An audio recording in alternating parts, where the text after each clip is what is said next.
8 semaines maximum. Mais pour ça, pour avoir une vraie idée sur la reprise, il faut avoir d'une part il faut une boule de cristal sur le développement du virus, parce que les scénarios sont incroyablement différents. Si on a un déconfinement rapide et simultané dans les grandes régions économiques du monde, ou si on reconnaît des confinements intermittents. Donc il y a un aléa de nature épidémiologique qui est extraordinairement fort. Deuxièmement, il y a un aléa sur la psychologie. Si des médias continuent à faire peur tous les jours, à juste titre au début, un peu moins maintenant, ce sera différent.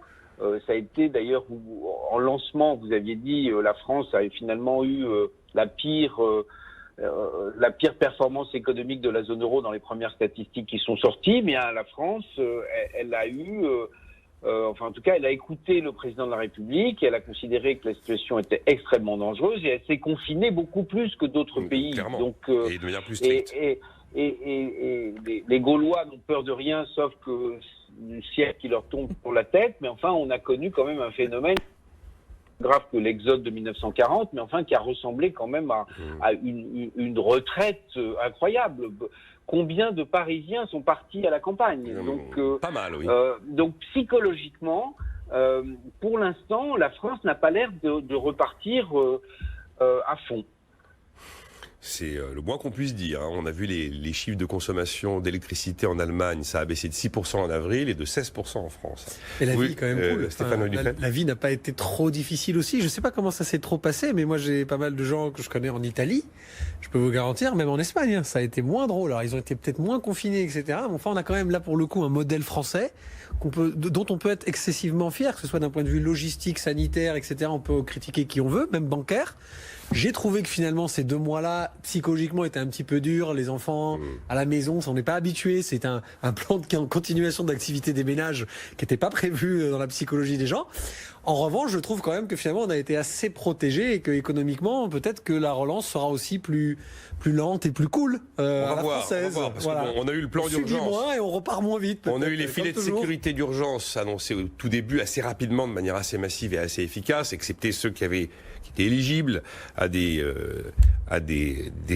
solutions de trésorerie qui ont essuyé des refus. Il y en a quelques-uns. Enfin, globalement, ça a bien fonctionné. Il y aura des plans sectoriels. Ça va commencer sur l'aéronautique, l'automobile, le tourisme. Mais il y aura un plan de relance, Véronique Riche-Flores, qui va être déployé fin août. Il y a 3 éléments que j'aimerais voir avec vous dans ce plan de relance. D'abord, sur la question sociale et du risque de chômage.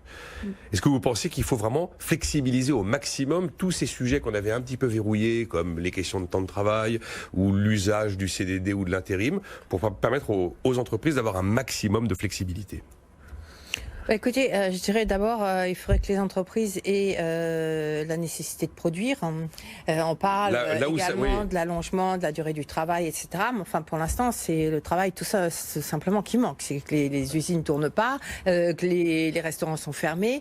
Donc, j'ai un peu l'impression qu'on met la charrue devant les bœufs, là. Il faut rouvrir avant tout, quoi. D'abord, rouvrons. Et ce qui me semble particulièrement préoccupant, en particulier pour la France, mais pas seulement, c'est qu'on entame la période estivale et que là, on sait que la proportion d'entreprises qui survivent grâce à cette saison particulière de l'été, des vacances, du tourisme et qui vont être véritablement menacées et menacer l'emploi. On a quand même perdu 450 000 emplois au premier trimestre. C'est pas rien compte tenu effectivement des mesures qui ont été mises en place. Et là, je suis assez d'accord. Je pense qu'on a plutôt bien vécu cette période de confinement en France et c'est exceptionnel. Mais attention au réveil. Et j'ai plutôt peur du réveil qu'autre chose. Donc, je pense qu'il y a plusieurs éléments. Si on veut faire baisser le taux d'épargne, il va falloir rassurer au niveau social.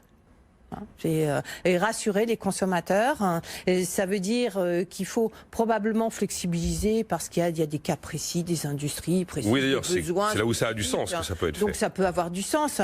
Mais attention à ne pas tomber, je dirais, immédiatement, mettre, comme je disais, la charrue devant les bœufs en donnant l'impression qu'on va tout lâcher, alors que la première préoccupation, c'est que les entreprises retravaillent. D'abord, il faut rouvrir. Stéphane Van Nuffel, sur le social, alors on a évoqué plus de flexibilité. Il est question aussi de ressusciter les fameuses primes à l'embauche. En fait, il va falloir rassurer, notamment sur le terrain social, pour éviter d'avoir un bain de sang en termes de chômage à l'automne. Bonne direction, ça. Oser travailler plus là où ça a du sens. Oser un peu de précarité de CDD et d'intérim là où c'est nécessaire. Voilà, tout ce que vous dites, Nicolas, vous allez plus vite que moi et je suis obligé de me dire prends des pincettes. Ne sois pas aussi violent. Non, c'est pas ça. Moi, j'ai une petite entreprise et nous, on a fait un choix très simple, c'est qu'on a préféré prendre nos responsabilités de ne mettre personne au chômage partiel parce que d'un point de vue trésorerie, on pouvait, et parce qu'on s'est dit à un moment donné, il ne faut pas casser l'outil de travail. Et bien sûr que, étant libéral, je sais que le capital a une importance fondamentale dans la croissance d'une entreprise. Donc vous avez télétravaillé. Je suis pas débile non plus. Le travail est aussi très important. Donc l'être humain qui travaille dans une entreprise a aussi son importance autant que le capital. Comme ça, on met d'accord tout le monde sur ce fameux débat qui dure depuis 150 ans. Maintenant, l'idée, c'est juste de se dire, au niveau national, est-ce qu'il faut tout le temps que l'État soit là pour rassurer tout le monde en disant il faut une prime à ceci. Alors vous allez voir, l'immobilier, ils vont nous ressortir une loi de défiscalisation suragressive dans l'immobilier, dans les voitures, ils vont nous donner une prime à ceci, etc., etc. Bon, moi je suis preneur, ce sont des plans de relance classiques, keynésiennes, on remet pour la xème fois. Mais il y a un moment donné, pincette Stéphane, il faut tirer des leçons. Et Véronique parlait de l'environnement. Il faut tirer des leçons de ce qui est en train de se passer à un moment donné. Et il faut aussi assumer à un moment donné que certaines activités, certains postes, certains métiers, c'est là pour moi la flexibilisation dans la tête. Il va falloir peut-être les revoir. Alors c'est pas tout le monde en télétravail parce qu'en fait on s'en fiche mais finalement d'avoir des bureaux, on s'est rendu compte que ça tournait quand même, c'est pas vrai. Ça faut arrêter non plus le tout ou le tout. Mais je dis juste, il faut que les Français prennent aussi conscience et responsabilité que oui, il y a des métiers qui vont être plus durs d'être aujourd'hui dans les mois qui viennent. Il y a certains postes qui ne pourront pas être réouverts, même s'il y a toute la volonté de redémarrer l'économie. Pas trop d'état nounou, quoi. C'est-à-dire que tous les restaurants, tous les clubs de vacances, tous les campings, etc., vont pas pouvoir rouvrir dans les 3 mois qui viennent. On le sait. Pourquoi? Pas parce que pour que des questions sanitaires, et Guillaume l'a rappelé, on ne sait absolument pas ce qui va se passer, mais même pour des questions simplement d'existence d'une entreprise. Et ça, c'est pas dû à une crise internationale. Il y a des faillites tous les jours, il y a des nouvelles entreprises qui se créent tous les jours. Il ne faut pas oublier ce cycle-là, qui est le cycle de on est et on meurt aussi. Oui, et on est en train d'oublier tout ça. On est en train de s'ultra protéger, de s'ultra cacher, que ce soit d'un point de vue sanitaire ou d'un point de vue entrepreneurial. Il faut juste faire ça d'un point de vue social. Il faut faire attention. Je termine là-dessus, Nicolas, parce que c'est mentir aux salariés, de leur faire croire qu'il leur arrivera rien. Et je suis tout à fait d'accord avec le principe du chômage partiel. Vous avez vu les discours politiques du tout début.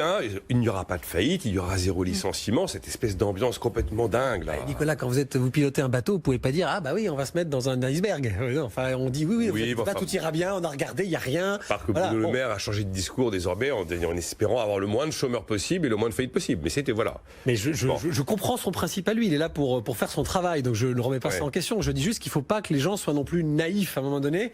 Il est obligé de dire ça, sinon ça va pas dans le bon sens. Mais ne soyons pas naïfs et tirons quand même des leçons de ce qui se passe quand même. Il y a un autre élément qui va être très préjudiciable pour la reprise et la survie des entreprises, c'est ce nouveau protocole sanitaire qui, dans des quantités d'endroits où il est supposé asseoir, où on assoit des gens côte à côte, la règle du 1 sur 2. Le 1,50 m qui tue l'économie, quoi. Combien de restos peuvent vivre avec une table sur 2? Combien de cinémas peuvent vivre avec un siège condamné sur 2? Et pareil pour les avions. Il y a des grands... Nicolas, ce que je suis en train de dire justement, c'est qu'ils peuvent survivre, mais il y aura un salarié sur 2 en salle.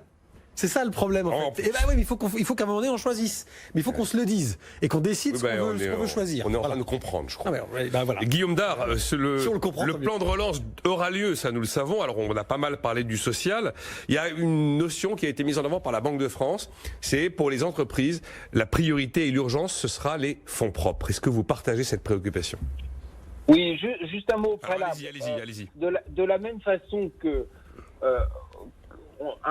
on est entré dans le confinement avec un état d'esprit, on sort du confinement avec un état d'esprit accentué. La France est un pays clivé, on le sait depuis longtemps, à peu près 50%, certains en faveur d'un fonctionnement sinon libéral, parce que la France n'est pas un pays libéral, mais enfin un fonctionnement ouvert de l'économie de marché, et d'autres qui croient au tout État, à l'État-providence. Donc on a décidé, par précaution sanitaire, d'enfermer les Français. On les a mis, et Véronique et Stéphane l'ont bien dit, c'était tout à fait supportable, ce confinement. Pendant 2 mois, on a mis des mécanismes de protection.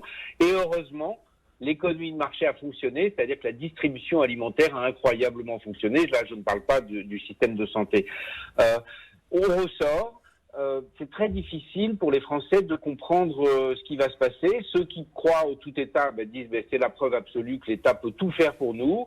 Et quant aux autres, ils comprennent de façon aiguë qu'il faut absolument que l'économie reprenne parce que ça ne pourra pas durer très longtemps.